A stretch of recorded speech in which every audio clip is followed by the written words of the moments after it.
Sedangkan Al-Quran menyelamatkan kita, menolong kita di dunia, apalagi di akhirat.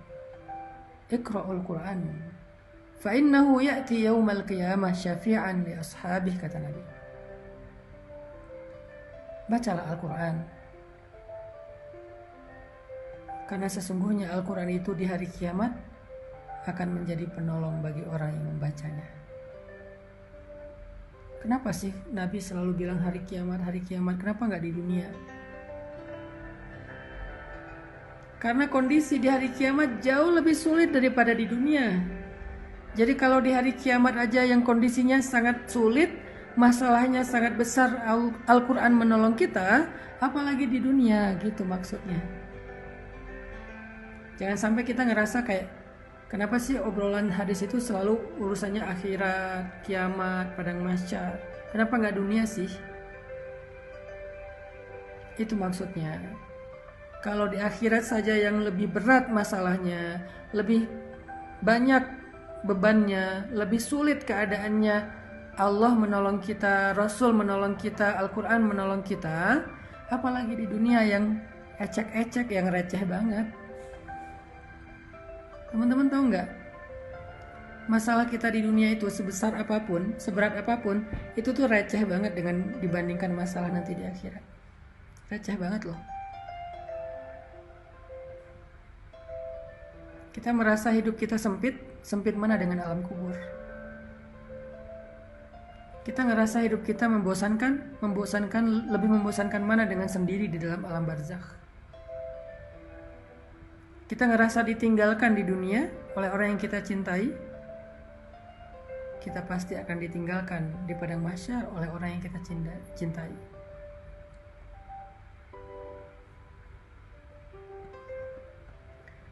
Yawma yafirrul mar'u min akhihi, yawma yafirrul mar'u min akhihi wa sahibatihi wa banihi likulli imri'in minhum yawma idzin sya'nun yughnih.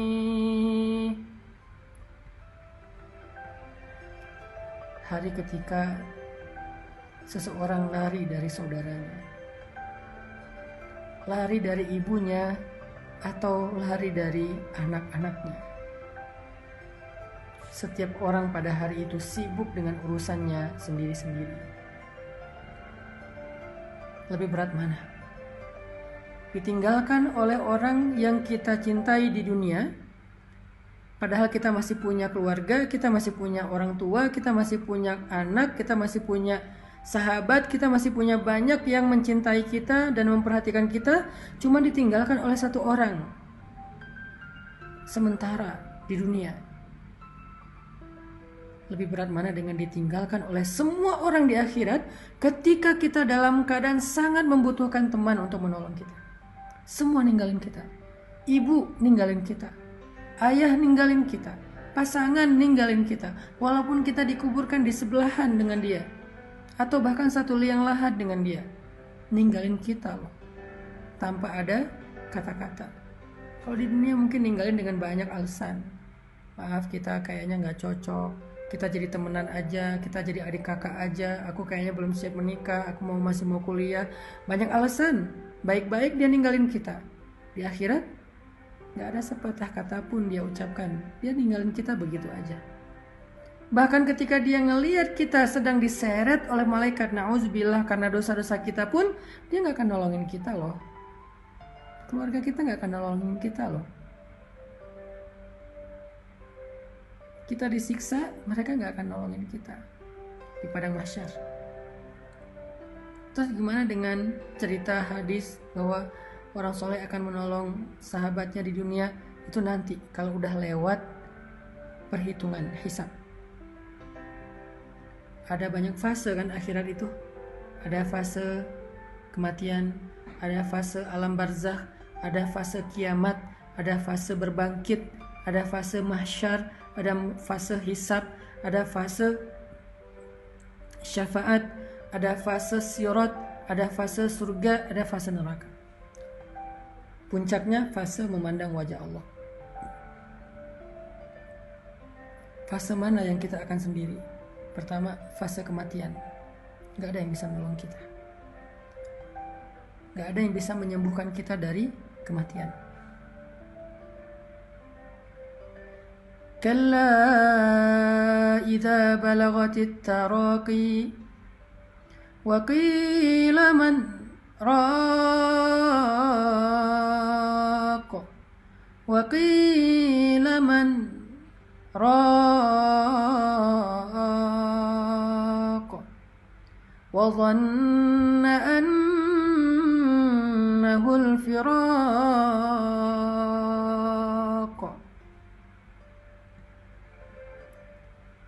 والتفت الساق بالساق إلى ربك يومئذ المساق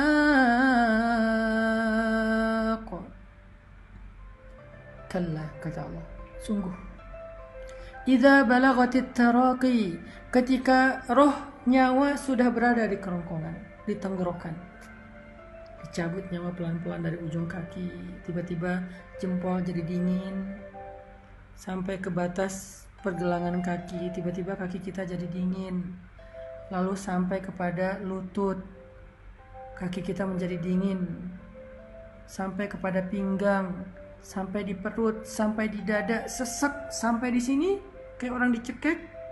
Idza balagatit taraqi, kalau nyawa udah sampai di sini.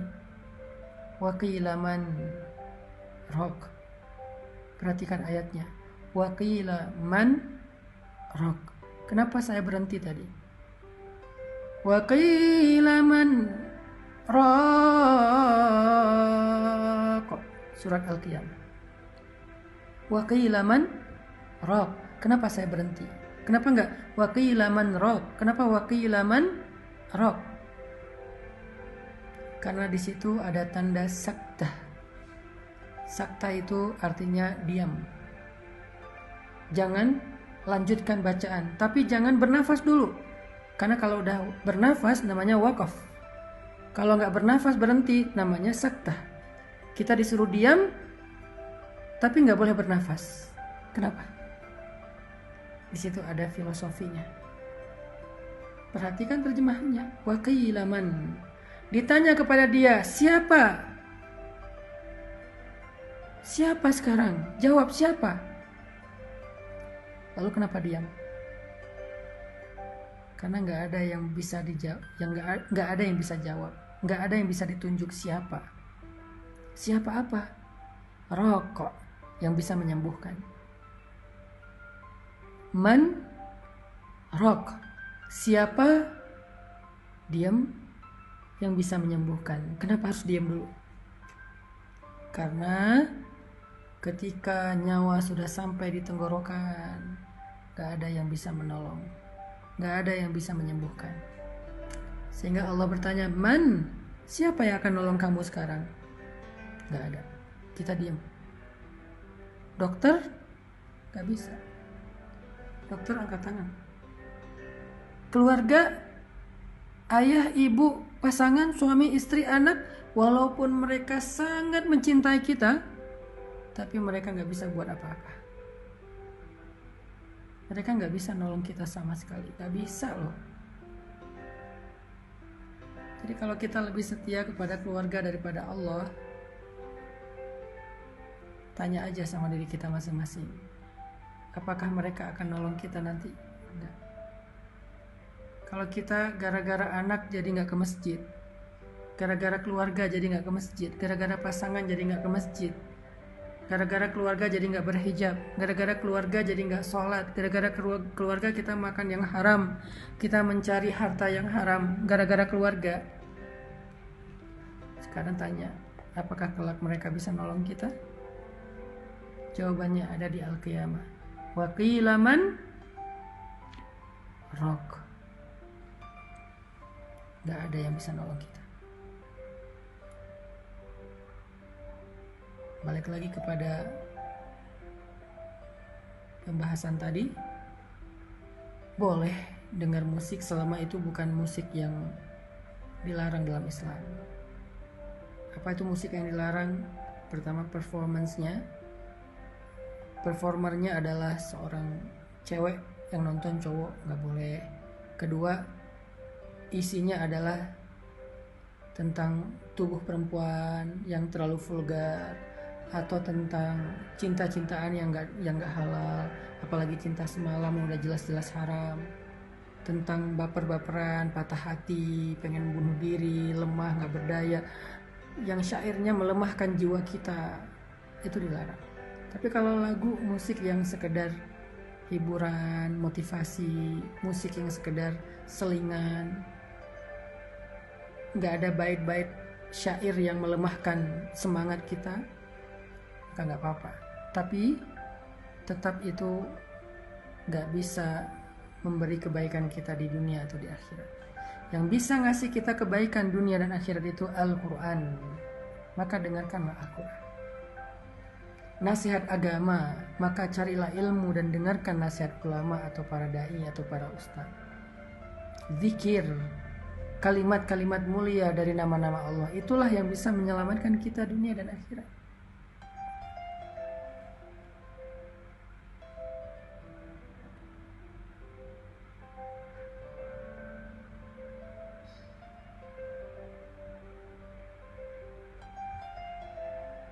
Jadi fase kematian, fase alam kubur, itu kita nggak ada yang nolong. Keluarga yang paling mencintai kita, yang tidur di atas makam kita karena nggak rela dengan kepergian kita, menangis habis-habisan seharian itu karena kehilangan kita,